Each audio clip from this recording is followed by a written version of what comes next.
말씀 아모스 9장 7절에서 15절의 말씀입니다. 아모스 9장 7절에서 15절의 말씀 우리 한 목소리로 같이 읽도록 하겠습니다. 아모스 9장 7절에서 15절입니다. 시작. 여호와의 말씀이니라. 이스라엘 자손들아, 너희는 내게 구스족속 같지 아니하냐? 내가 이스라엘을 애굽 땅에서 블레셋 사람을 갑돌에서 아람 사람을 기르에서 올라오게 하지 아니하였느냐? 보라, 주 여호와의 눈이 범죄한 나라를 주목하노니 내가 그것을 지면에서 멸하리라. 그러나 야곱의 집은 온전히 멸하지는 아니하리라. 여호와의 말씀이니라. 보라, 내가 명령하여 이스라엘 족속을 만국 중에서 체질하기를 채로 체질함 같이 하려니와 그 한 알갱이도 땅에 떨어지지 아니하리라. 내 백성 중에서 말하기를 화가 우리에게 미치지 아니하며 이르지 아니하리라 하는 모든 죄인은 칼에 죽으리라. 그날에 내가 다윗의 무너진 장막을 일으키고 그것들의 틈을 막으며 그 허물어진 것을 일으켜서 옛적과 같이 세우고 그들이 에돔의 남은 자와 내 이름으로 일컫는 만국을 기업으로 얻게 하리라. 이 일을 행하시는 여호와의 말씀이니라. 여호와의 말씀이니라. 보라, 날이 이를지라. 그때 파종하는 자가 곡식 추수하는 자의 뒤를 이으며 포도를 밟는 자가 씨 뿌리는 자의 뒤를 이으며 산들은 단 포도주를 흘리며 작은 산들은 녹으리라. 내가 내 백성 이스라엘이 사로잡힌 것을 돌이키리니 그들이 황폐한 성읍을 건축하여 거주하며 포도원들을 가꾸고 그 포도주를 마시며 과원들을 만들고 그 열매를 먹으리라. 내가 그들을 그들의 땅에 심으리니 그들이 내가 준 땅에서 다시 뽑히지 아니하리라. 내 하나님 여호와의 말씀이니라. 아멘. 오늘 말씀의 제목은 일으키고 세우리라 라는 제목으로 말씀을 나눕니다. 오늘이 이제 아모스의 마지막 장인 마지막 부분인데요. 총 9장으로 되어 있고 전체적으로는 4부로 구성이 되어 있습니다. 마지막 4부가 11절에서부터 15절 5절인데 유일하게 선민의 회복을 약속하는 내용입니다. 이 선민 회복의 약속의 내용은 어떻게 보면 다윗 왕가의 왕권 회복과 또 만국을 기업으로 주시겠다라는 약속이 나오고요. 그리고 본토에서의 영원한 평안과 보전을 약속하는 내용이 바로 이제 11절에서 15절의 내용으로서 이제 아모스가 맞춰지게 됩니다. 자, 오늘 본문 7절을 먼저 읽어보겠습니다. 시작. 여호와의 말씀이니라. 이스라엘 자손들아, 너희는 내게 구스족속 같지 아니하냐? 내가 이스라엘을 애굽 땅에서 블레셋 사람을 갑돌에서 아람 사람을 기르에서 올라오게 하지 아니하였느냐? 자, 이 말씀은요, 선민으로서의 어떤 이스라엘의 고유한 가치, 그러니까 그들의 특별성을 전면 부정하는 말씀입니다. 그러니까 하나님의 백성이라는 지금 자긍심을 가지고 있는 이스라엘 백성들, 그런데 너희는 자신들과 구분하고 차별하고 있는 이방 족속과 다를 바가 없다. 지금 그 이야기를 7절에서 하고 있는 거예요. 그러니까 이스라엘은 본래 하나님께서 특별한 존재로, 그리고 만민 중에서도 유일하게 하나님의 백성으로서 택함받은 민족 아닙니까? 그런데 그들 역시 8절에서 보는 것처럼 범죄한 나라가 되었다라는 거예요. 범죄한 나라. 그래서 다른 이방 나라와 동일한 심판의 대상으로 전락하고 말았다라는 말씀을 지금 7절에서 하고 있는 겁니다. 그런데도 불구하고 이스라엘 백성들은 자신들의 어떤 언약의 특권을 고집스럽게 주장하고 요구합니다. 언약의 의무는 지키지도 않으면서, 심지어 그것들은 다 잊어버리고 말았으면서 하나님께 불순종을 자행하고 불순종의 삶을 습관화하면서, 그러면서도 자신들은 뭐라고 생각하는 거예요? 하나님의 백성이다 라는 어떤 대단한 자긍심을 가지고 이방 족속들을 멸시하는 겁니다. 그러면서 자기는 이방 민족들과는 다른 하나님의 특별한 대상이라고, 구별된 존재라고, 자신들은 하나님의 심판을 받을 일이 없다라고 이렇게 생각했다라는 거예요. 10절에 가보시면 이런 표현이 있어요. 내 백성 중에서 말하기를 화가 우리에게 미치지 아니하며 이르지 아니하리라. 이런 식으로 생각했다라는 거예요. 하나님께서 그러한 그들의 확신이 얼마나 허망한 것인지를 지금 지적하고 계시는 거죠. 그들의 범죄한 이상 그들이 그토록 멸시했던 구스 족속과 너희는 다를 바가 없는 존재다라고 선언하고 계시는 거죠. 언약의 의무는 이행하지 않고 그저 언약의 특권만을 누리고자 하는 범죄한 나라로 전락한 이 이스라엘, 너희는 다른 범죄한 나라인 이방 민족과 다를 바가 없는, 그래서 너희들도 동일하게 하나님의 심판을 받아서 멸망하게 될 거라는 말씀을 분명히 하고 있는 것이 지금 7절, 8절, 9절의 이야기를 하고 있는 거예요. 자, 8절도 한번 읽어볼까요? 시작. 보라, 주 여호와의 눈이 범죄한 나라를 주목하노니 내가 그것을 지면에서 멸하리라. 그러나 야곱의 집은 온전히 멸하지는 아니하리라. 여호와의 말씀이니라. 자, 여기서 하나님께서 어느 나라가 죄를 지었는지를 모두 아시는데 그들을 심판하시기 위해서 주목하신다라는 사실을 선포하고 계시죠. 자, 그 나라, 범죄한 나라, 어느 나라를 가리키는 거겠습니까? 어디를 주목하고 계신다는 얘기예요? 야곱의 집입니다. 이스라엘 족속에.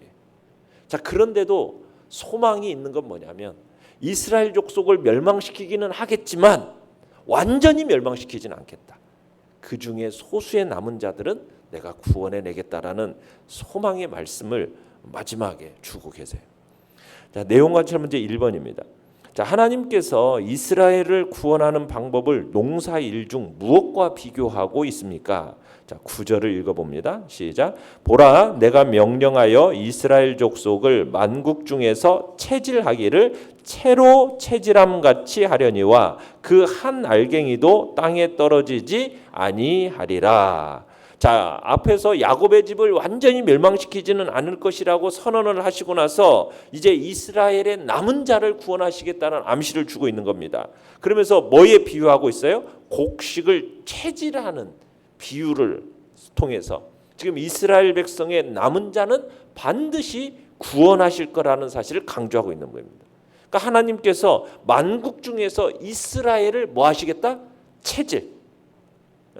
채질하시겠다. 그래서 그들 중에서 그들이 어디 있든지 하나님의 심판을 피할 길이 없습니다. 온 세상에 펼쳐지는 그 심판의 와중에서 채질하는 그 채, 여러분 그 채에서 무엇은 걸러져요? 알갱이는 걸러져요. 알갱이는, 그죠? 알갱이는 걸러지는 것처럼 의인들은 살아남을 거라는 거예요. 의인들은 보존될 거라는 거예요. 그걸 지금 얘기하고 있는 거예요. 그러니까 의인들의 확실한 구원을 지금 강조하는 거 있는 거죠. 농부가 타작 이전에 쭉정이와 알곡 그대로 두어요. 그렇지 않습니까? 그런데 일단 타작이 시작이 되면 어떻게 합니까? 쭉정이와 알곡을 그대로 두지 않죠. 더불어 두지 않죠. 타작이 시작되면은 알곡은 알곡대로, 쭉정이는 쭉정대로 이제 가려지는 역사가 이끄는 거예요. 자, 그런데 어떻게 그 일을 가린다고요? 키질을 통해서. 키질 해보셨나요? 요즘엔 키질이라는 게 뭔지도, 키가 뭔지도 잘 모르시죠. 여기 계신 분은 어르신들은 다 아시겠지만 이렇게 막 까부는 거 있지 않습니까? 알곡들은 안으로 들어오고 키질하면 밖으로, 쭉정이들은 나가고. 자, 그런 키질. 근데 어느 농부가 피땀 흘려 지은 그 곡식을 바람에 나부끼는 그 쭉정이와 더불어서 버리겠어요? 모든 알곡을 하나도 남김없이 다 창고에 드리려고 하는 것이 농부이잖아요. 그러니까 하나님도 마찬가지라는 거예요. 민족적인 범죄로 인해서 모든 선민들이 포로로 끌려가는 그 상황 속에서 당신의 그 절대적인 주권에 입각해서 심판을 통해서 땅끝에서라도 뭐만큼은 알곡과 같은 의인만큼은 내가 구별해내고 남겨놓겠다. 이게 지금 하나님의 말씀이에요. 그러니까 하나님의 심판의 키질은 계속될 거고 그 키질로 인해서 참으로 많은 사람들이 괴로움을 당하고 흔들리고 넘어질겠죠. 그렇지만 남은 자들은 어떻다? 죽음을 면하고 모두 구원을 얻을 것이라는 것이 바로 하나님의 말씀입니다. 자, 내용 관찰 문제 2번을 보시면 이스라엘의 심판이 다 끝난 이후에 하나님께서는 어떤 일을 준비하십니까? 자, 11절, 12절을 같이 한번 읽겠습니다. 시작.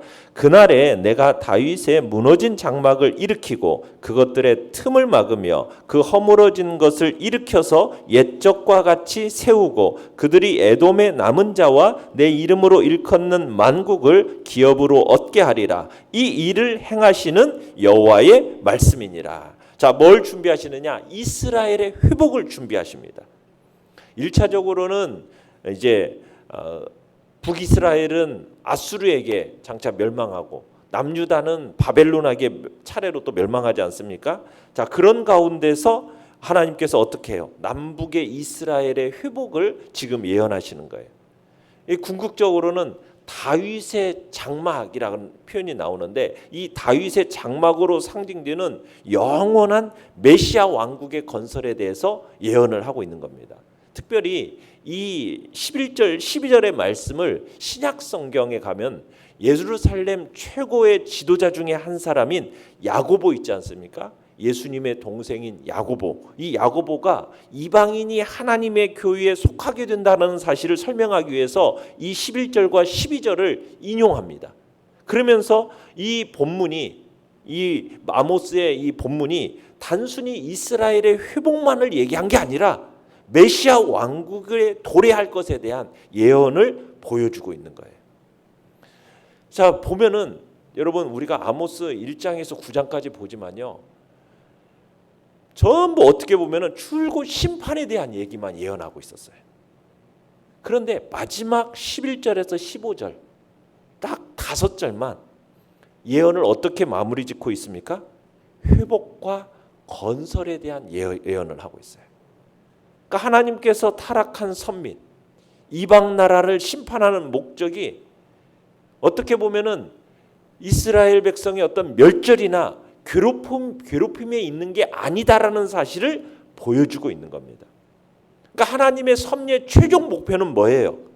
심판입니까? 아니에요. 회복입니다. 하나님은 그냥 단지 파괴하기를 원하시는 게 아니라 다시 재건하기를 원하시는 게 하나님의 마음이라는 거죠. 어떻게 보면 아모스서의 95% 이상은 하나님의 심판에 대한 예언이에요. 단지 5%만이 지금 회복과 건설에 대한 예언이에요. 그럼에도 불구하고 아모스가 최종적으로 말하고 싶은 것은 뭐예요? 심판이 아니죠. 회복과 건설입니다. 자, 연구와 묵상 문제 3번. 왜 하나님께서 이스라엘이 당하는 심판을 체질에 비유하셨을까요? 이건 타락한 이스라엘에 대한 심판의 경고 중에서도 희망의 메시지를 주기 위해서입니다. 희망의 메시지. 타락한 이스라엘이 심판하에서 멸망을 당하지만 다 멸하지는 않겠다라는 거예요. 그 중에 알곡과 같은 존재, 알곡과 같은 존재는 하나도 잃어버리지 않고 내가 구원의 자리로 세우겠다라는 그런 의지가 이 심판의 체질에서 그 비유에서 나타나고 있는 것입니다. 그러니까 하나님께서는 이스라엘 백성들을 구약의 선민으로 택하셨어요. 그들에게 각종 은혜를 베푸셨어요. 그런데 이스라엘 백성들이 정말 선민으로 선택된 민족으로 택함을 받았음에도 불구하고 모두 구원을 받는다는 것은 아니라는 거예요. 정말 이스라엘 백성들이 모두 다가 선민으로 택함을 받았지만 그들 중에서 오직 범죄했음에도 불구하고 다시 돌이키는 자들이 구원함을 얻는 거지, 돌이키지 않고 끝까지 범죄함으로 나아가는 자들은 결국에는 버림받게 된다는 얘기예요. 끝까지 회개를 거절하는 범죄자들은 하나님께 구원받을 수 없다는 거예요. 하나님께서 구원하시는 대상은 누구입니까? 이스라엘 중에서도 당신을 경외하는 자들이에요. 하나님께서 체질을 통해 가지고 이스라엘 중에서도 어떤 자를 구별해 내시는 거예요? 쭉정이와 알곡을 구별해 내시는 거예요. 버림받을 자와 구원받을 자를 구별해 내신다는 거예요. 아수르의 침공, 그를 통하여서 북이스라엘의 멸망, 또 바벨론의 이 남유다의 침공, 이것들이 다 뭐예요? 이 선민들, 구약의 그 선민들을 버릴 자와 구원할 자를 구별하기 위한 하나님의 체질이었던 거죠. 평소 선민 가운데 쭉정이와 알곡들이 섞여 있다라는 거예요. 근데 하나님의 체질을 통해서 명확하게 구별돼서 쭉정이는 다 버림받고 알곡은 하나도 잃지 않고 구원을 받을 것이라는 것을 지금 이 구약 아모스에서는 얘기하고 있는 거예요. 여러분, 이 내용은 신약성경에 가면 우리 주님께서도 동일하게 말씀하신 내용이죠. 알곡과 쭉정이의 이야기, 가라지의 비유를 통해서 결국에는 다 비슷한 것 같아 보이지만 마지막 심판의 때에 하나님이 결국에는 알곡과 쭉정이는 분명하게 구별해 내시는 거죠. 그러니까 교회 안에 들어와 있다고 해서 모두 다가 구원받는 존재냐? 그렇게 볼 수는 없다라는 거예요. 그 안에서도 갈라지는 일들이 생긴다는 거죠. 자, 그러면은 느낀 점 4번에 보시면 심판의 재앙을 통해서 알곡을 구분해 내신 후에 그들을 회복시키시고 다시 번성하게 하시겠다라는 말씀에서 무엇을 느낍니까? 하나님께서 자기 백성들을 향한 본심이 뭔지를 우리는 느끼게 되는 겁니다. 여러분, 하나님의 섭리와 이 행사는요, 심판과 파괴조차도 결국 궁극적으로는 뭘 향하여 가게 되어 있다는 겁니까? 회복과 건설을 위한 것이다라는 것을 우리는 이 말씀을 통해서 느끼게 되는 거예요. 여기에 우리의 소망이 있는 거죠. 우리가 인생을 살아가면서 여러분, 우리 나라적으로도 그렇고 교회적으로도 그렇고 가정적으로도 그렇고 수많은 질고와 어려움들이 발생해요. 그런데 하나님이 그 어려움들을 주시는 이유는 뭐겠습니까? 단지 그냥 파괴하고 멸절시키려는 것이 하나님의 본심이겠습니까? 아니에요. 하나님은 다시 그들 안에서 알곡들을 다시 한번 그들을 구원해내서 그들을 통해서 다시 한번 하나님의 나라를 회복시키시고 또 다시 한번 하나님의 거룩한 나라가 이 땅 가운데서 온전하게 펼쳐지도록 하게 하시려는 의도가 다분하신 것이 주님의 마음이라는 거죠. 어떤 해체와 파괴로 결국에는 멸절시키려는 것이 하나님의 의도가 아니라는 거죠. 우리는 참으로 이런 어려움들을 당할 때 고통스러운 것은 사실입니다. 그러나 그 고통 속에서도 우리는 고통으로 그치지 않고 반드시 뭐가 있음을, 결국에는 하나님의 건설과 회복의 역사가 다시 한번 주님께서 일으켜 세우실 거라는 그런 소망이 우리 안에 있어야 된다는 거죠. 그러니까 하나님께서 책망하시고 징계의 말씀을 주시면서도 결국 궁극적으로는 이 회복되고 풍성한 축복을 누리고 영원히 흔들리지 않는 그 견고한 삶을 살기를 주님은 바라고 계시는 것입니다. 죄인들에게 심판의 말씀을 주시는가, 그들에게 회개를 요구하시는가, 끝내 죄를 고집할 때 형벌을 내리시는 이유는 다 이 때문인 거죠. 우리는 이런 하나님의 마음을 헤아릴 줄 알아야 되겠습니다. 공의와 정의를 말씀하시는 하나님은 동시에 사랑과 자비, 긍휼과 용서, 축복과 은혜를 약속하시길 원하시고 그것을 베푸시기를 원하시는 하나님이다라는 것을 우리는 잊지 말아야 할 것입니다. 결단과 적용 5번입니다. 내 삶 가운데 하나님께서 행하시는 체질로 알고 감사해야 할 일은 무엇입니까?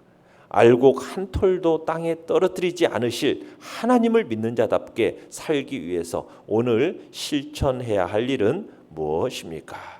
우리는 땅에 떨어지지 않고 남는 알곡이 되기 위해서 하나님의 말씀에 우리가 다시 한번 순종하는 삶을 살아가겠다라는 결단과 그저 내가 교회 안에 있다는 이유만으로 무조건 알곡이고 천국에 들어간다라는 어리석은 착각에 우리는 사로잡혀서는 안 되고 오직 두렵고 떨림으로 말씀에 순종하는 삶으로 말미암아 세상 죄악으로부터 자신을 지켜내는 자리에 우리 모두가 있기를 간절히 바랍니다. 오늘의 기도 같이 읽겠습니다. 시작. 회개가 회복으로 이어지게 하시고 징계를 귀히 여겨 풍성한 은혜를 사모하게 하소서. 아멘.